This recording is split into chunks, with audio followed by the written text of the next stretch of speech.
আমরা আমাদের যে প্রজেক্ট ছিল সেই প্রজেক্টে আসি। ফার্স্ট আমাদের স্টুডেন্ট ক্লাসটা কি একটা আপনাদের এই ডাটা সম্পর্কে কত আইডিয়া আছে? এন্টিটি, বিজনেস লেয়ার, অন্য লেয়ার, এগুলো সম্পর্কে কারো আইডিয়া আছে? আচ্ছা, এন্টিটি ক্লাস, স্টুডেন্ট ক্লাসটা হচ্ছে একটা এন্টিটি ক্লাস। এন্টিটি কি? এর মধ্যে জাস্ট এর প্রপার্টিগুলো ছাড়া, স্টুডেন্টের প্রপার্টিগুলো ছাড়া অন্য কোনো ধরনের কোনো মেথড থাকবে না। Pure and simple. স্টুডেন্ট একজন স্টুডেন্টকে বোঝানোর জন্য যে যেই প্রপার্টিগুলো দরকার, ওই প্রপার্টিগুলো স্টুডেন্ট ক্লাসটার মধ্যে থাকবে। স্টুডেন্ট ডিবি হেল্পার ক্লাসটা কি করবে? ডাটাবেস ক্রিয়েশন থেকে ডাটাবেসের কানেকশনের যে মেথডগুলো দরকার সেই ক্লাসগুলো প্রোভাইড করবে বা কাজগুলো করবে। ইন ফিউচার আপনারা, আমি যেভাবে আপনাদেরকে দেখালাম যে স্কিমাগুলো কিভাবে রাখবেন বা কিভাবে এক ডিবি স্কিমা থেকে আরেক ডিবি স্কিমাতে যেতে হবে, কনভার্ট করতে হবে, ওই ফাইলগুলো বা ডাটাবেস রিলেটেড যে কাজগুলো বা ব্যাকআপ যদি রাখতে চান, আপনি আপনার ডাটাবেস ফাইলটা ব্যাকআপ ইউজারকে দিতে চান, তখন ওই সব কাজগুলো এই ডিবি হেল্পারে হবে। এটা ডটনেট একটা জিনিস বলতে হবে, সেটা হচ্ছে আমি 4.5 থেকে 6 যদি যাই, আমি 5 টি স্কিল গুলো প্রবলেমটা করে এটা নির্ভর করবে আপনি কোন ওয়েবতে যাচ্ছেন। যদি এমন হয় যে আপনি নতুন কোনো ভার্সন আপডেটে ফুল ডাটাবেসটা নতুন করে ক্রিয়েট করেন, তখন সমস্যা হবে না। তখন কি হবে? ডাটা ইম্পোর্ট করতে হবে আপনার, যেটা টাইম নেবে, ভালো টাইম কনজিউম করবে। কিন্তু যদি আপনার এরকম হয় যে আপনি ডাটাটা ইম্পোর্ট করবেন না, এক্সিস্টিং যে ডাটাটা আছে ওটার উপর আপনি আপডেট করে চালাবেন বা ডাটাবেসের স্কিমাটা আপডেট করবেন, তখন 4 এ একটা স্কিমা ছিল, 5 এসে স্কিমা একটু চেঞ্জ হয়েছে, 6 এ এসে আবার চেঞ্জ হয়েছে। যখন 6 এ আপডেট করবে, সে কিন্তু চিন্তা করবে যে তার কারেন্ট ডাটাবেসটা 5, তার কারেন্ট ডাটাবেসটা 4.5, সেটা না। ঠিক আছে? তার মানে কি, যে জিনিসগুলো চেঞ্জ হয়েছে 5 এর চেঞ্জগুলো থাকলো না। আমি যদি 5 এর এক্সিকিউশনটা বা কোয়েরিটা না চালাই, তাহলে তো 5 এর ওই ডাটাবেসের যে চেঞ্জগুলো আছে ওগুলো নাই, তখন ডাটাটা ইনকনসিস্টেন্ট হয়ে যাবে না। সিকোয়েন্সে আসতে হবে, একটার পর একটা আপডেট সিকোয়েন্সে আসতে হবে। আচ্ছা, ডিবি হেল্পার ক্লাসটা কি? আরেকবার দেখি, সবাই একটু বলেন তো। ডিবি হেল্পার ক্লাসটার রেসপন্সিবিলিটি কি কি হবে? হ্যাঁ, আমাদের ডাটাবেস রিলেটেড, ভালো করে খেয়াল করেন, ডাটাবেসের কোনো টেবিল রিলেটেড অপারেশন আমরা ডিবি হেল্পারে লিখব না।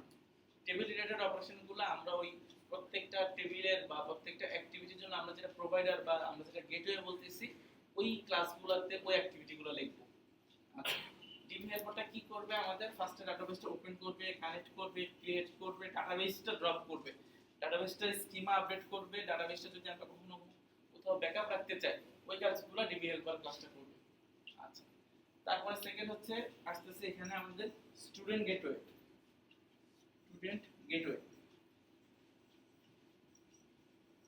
স্টুডেন্ট গেটওয়ে রেসপন্সিবিলিটিটা কি? Communication between activity and student.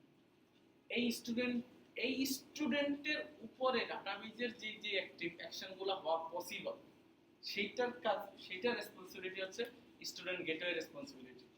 আবার একটা স্টুডেন্টের উপরে ডাটাবেজের যে যে কাজগুলো হওয়া পসিবল, একটা বা যে কোনো স্টুডেন্টের উপরে, ওইটা রেসপন্সিবিলিটি হচ্ছে স্টুডেন্ট গেটওয়ে।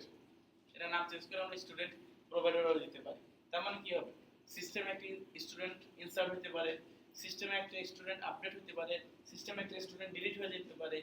তারপরে আমার সিস্টেমে স্টুডেন্ট কোয়েরি করতে হতে পারে, ক্লাস 6 এ কোন কোন স্টুডেন্ট আছে, ক্লাস 10 এ কোন কোন স্টুডেন্ট আছে, কোন কোন স্টুডেন্টের নাম এটা দিয়ে শুরু হয়েছে, কোন কোন স্টুডেন্টের রেজিস্ট্রেশন নাম্বার কি হয়েছে, সব ধরনের জিনিসপত্রগুলো স্টুডেন্ট গেটওয়ে বা স্টুডেন্ট প্রোভাইডার যে ক্লাসটা থাকবে তার রেসপন্সিবিলিটি।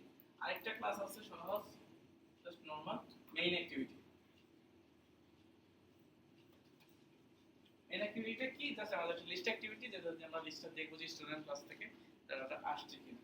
এটা আমরা দেখি এখন যে আমাদের যে প্রজেক্টটা ছিল, ওই প্রজেক্টটা এক্সপ্লোর করি আমরা ফার্স্টে।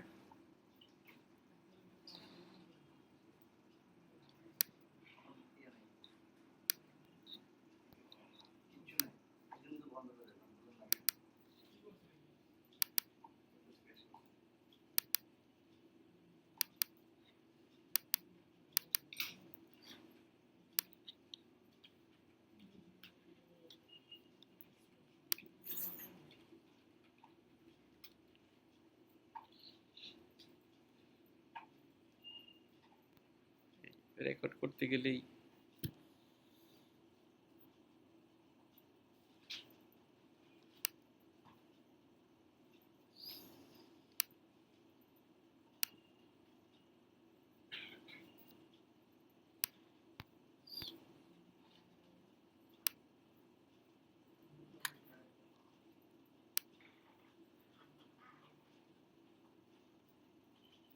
পজ করা